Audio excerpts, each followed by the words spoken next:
Hey y'all, I'm back again to add to this story about Jamaica. Ugh. So you guys, this part of the journey is going to be about when you're left for dead in prison. So a lot of times in prison, especially in Jamaica, when these people tell you you're going to get fish or money or just go pick up something for them, you know, they have no intentions once you get caught to look after you or to find out if you know you're okay. They do know that you went to jail. And I was saying earlier about how a lot of the police officers and a lot of the lawyers and everybody, that's how they get paid. Well, if the police have not been paid, now a lot of drugs do go through Jamaica, don't get me wrong, but if the police officer, that person who is requesting the drugs, the person that sent you there, if they didn't pay off the police at the customs, then those drugs aren't going through. So, and that's a lot of the cases, they haven't been paid off. So also, the person that sent you there, once they find out that you're in jail, sometimes they just go no contact. And that's the worst thing to happen in prison, you know, in Jamaica, abroad, when you're from the United States, is that no one is looking out for you. So I was promised that the guy who sent me there was gonna, you know, come there and have somebody look out for me and all these good things. And the reality of it was that my best friend that sent me to Jamaica, or, you know, propositioned me with, did you want to go to Jamaica, for a friend of mine that I knew, she said she never talked to him ever again. She actually talked to him, but about that situation, he kind of went ghost. He ghosted her. So nobody was checking on me in prison, and it was just terrible as far as that part was concerned. But I told you guys, I met this guy when I was in jail, when I got sentenced for the 6 months. Now, you guys, I know 6 months is not a long time. However, that in combination with the 6 weeks that I stayed in jail, that was a long time to me. That's a long time to anybody, although a lot of the other ladies had got a lot more time. But that's a long time for me, and that's a long time for anybody to spend their lives in a prison abroad with unlivable conditions. And I'm going to insert a link below, you guys, because I was going online and I actually looked up Fort Augustus Correctional Facility for Women. You guys, there's a couple of guys from Jamaica that have gone to the prison. I heard that the prison was now demolished. It wasn't demolished. I guess it's going to be renovated or something. I don't know. But for the most part, nobody's there anymore. It's like abandoned. Apparently, they had ran out of food, and a couple of other things was going on up in there. And so the prison there's no prisoners in there right now. And so me looking at this video, you guys, it triggered me so much. And oh my God, I can't wait to tell you guys all the stories about this time in prison. But back to this guy that I met in jail. He said to me, don't worry about anything. I'm going to come look for you. Now, with him coming to look for me and my family doing things for me, there was also a correctional officer in there that I met, and she was really nice too. I don't know what it is about Jamaica, and you know, if you have a brown skin, I don't know, their color is, I don't know. If you got brown skin, I told them I was from California. They loved that. I don't know why. I guess a lot of people aspire to go to California. They feel like, you know, it's a lot of money running through there, and people that usually live in California got a lot of money. That is not true. Don't believe the hype. However, so back to this guy. So he said that he would come look for me, and you know, I believed him. So the truth about that is, he didn't come look for me. After I did the 6 months in prison, he came like the last, well, I take that back. He came like the first month that I was there. He came. Now on Wednesdays and Fridays you can have visits. On Wednesdays you get cooked food, which means that somebody from Jamaica, from one of the locals or your family that lives out there, they'll bring you cooked food that they have cooked. He brought me the cooked food. He did it twice. He said that he would have his sister come out there and come look for me every Wednesday to bring me cooked food. He came out once, and then she came out one time after that. And they did bring me cooked food. Y'all, they brought me some rice and peas and spinners and, no, stew peas and spinners, which are these little dumplings that look like worms. They're like shaped like a worm, like, you know, I don't know. It's a dumpling like what we would have in the States that we would put into chicken for chicken and dumplings. So it's just like rolled dough, and it's put in the pot. But it's with, they call it stew peas and pigtails maybe even. Or stew peas and rice. It has some type of meat in it. We call it red beans and rice. But y'all, that shit was good. Anyway, so he came twice. And after that, I didn't see him anymore until after probably about, I think I was in there about 4 months after that. And so after that, I don't know, they called me up for a visit. On Fridays, you can have, like I said, on Wednesdays, you can have cooked food. On Fridays, somebody can actually come and sit down and visit with you. He started coming, you guys, to the prison. And when I tell y'all, he was bringing big burlap sacks to the prison for me. Oh my God, y'all, it was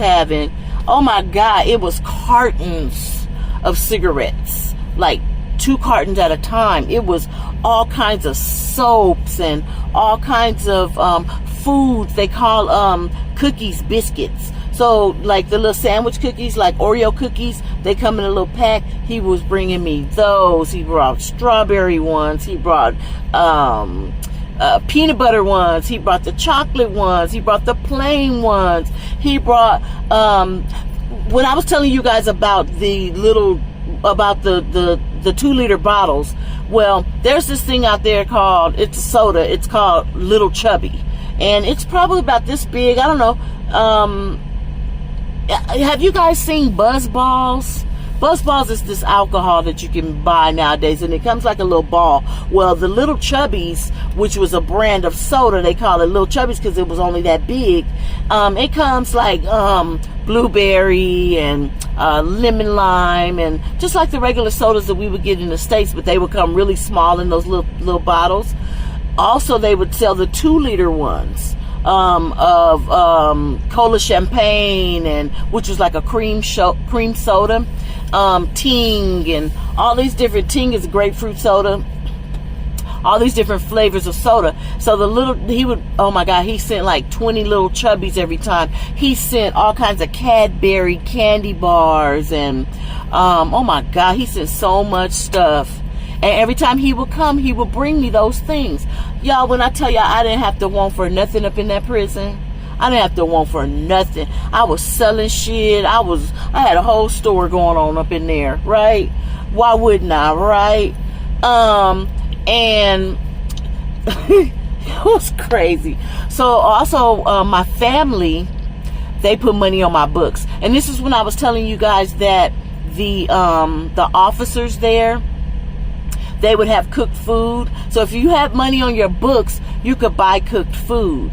So I was buying the cooked food. Now, when the guy had came and brought me the cooked food, the cooked meals on Wednesdays, he brought them in a Tupperware bowl. I was able to wash out those Tupperware bowls and keep them. So as long as you go over to the where the officers eat at, and you have money on your books, you get up in the morning and you write out, that you want to use certain amount of money to buy a cooked meal. I was buying 2 cooked meals a day, and I was having food, and the food was good. And the reason why I was buying cooked food is because the food that they were giving us in the prison, y'all, that damn shit was crazy as hell. They was giving us stuff like, that's a whole nother video, but they was giving us stuff like chicken back. Who eats chicken back? What is a chicken back? Nothing but bones.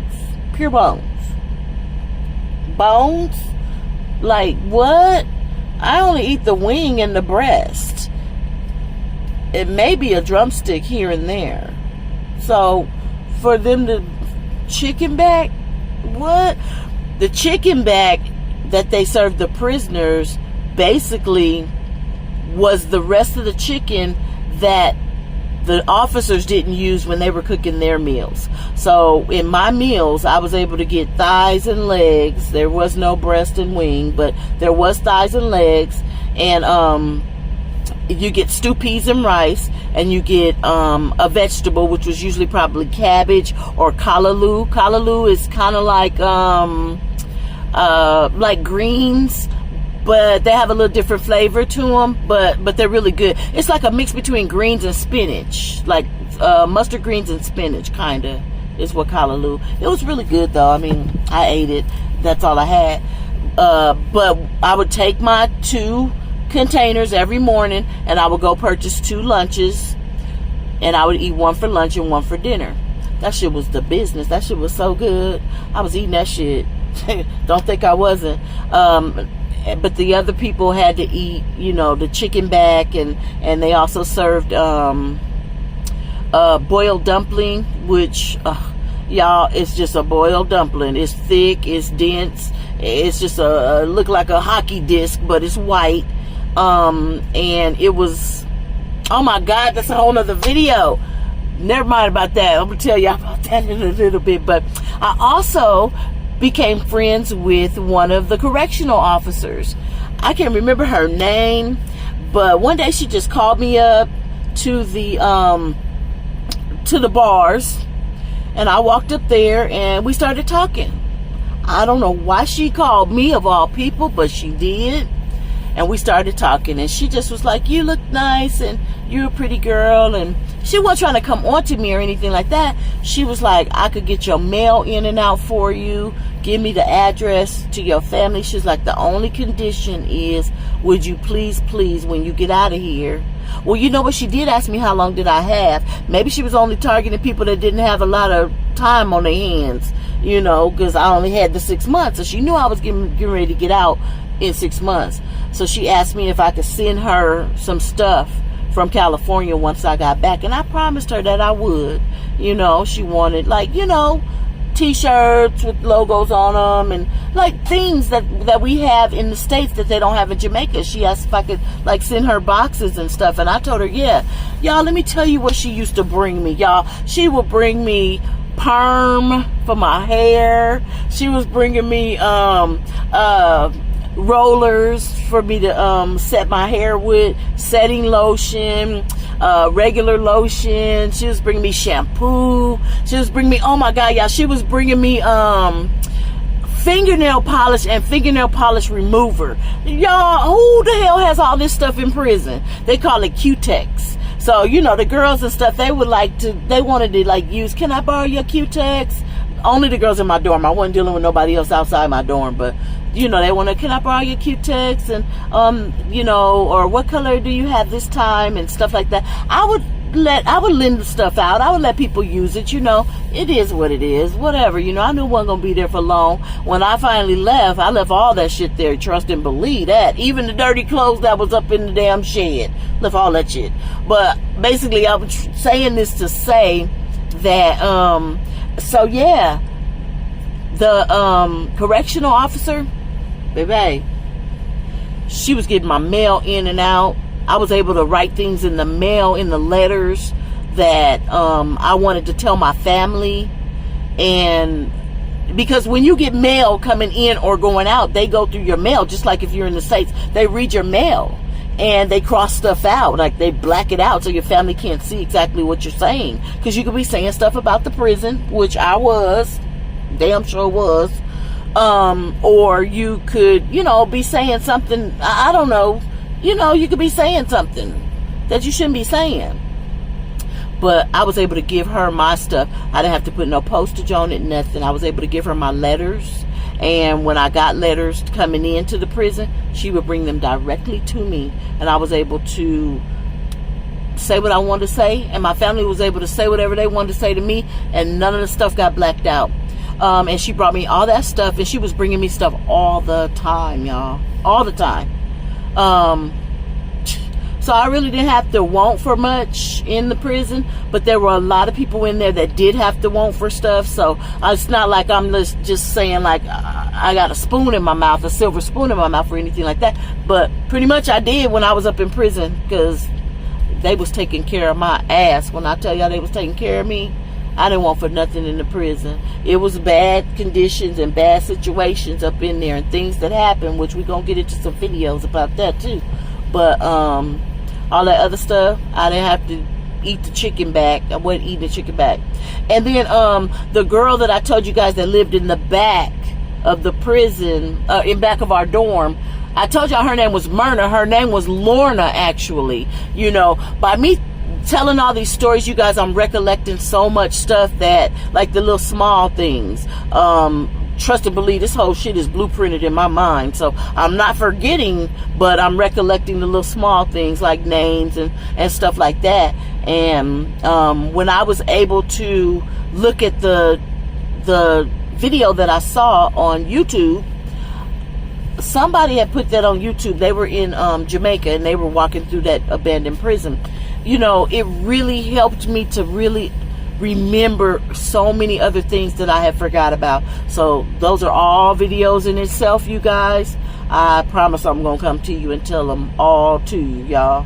Whew, you are not going to believe this. But yeah, that was the time when the guy who I went out there for left me for dead and didn't say anything to me, didn't reach out to me, didn't hit me up. The people on the outside that I knew that knew him, he wasn't talking to them. And how the officers, and they all came through for me. So that was that. I'll be back with another video, y'all. Talk to you later.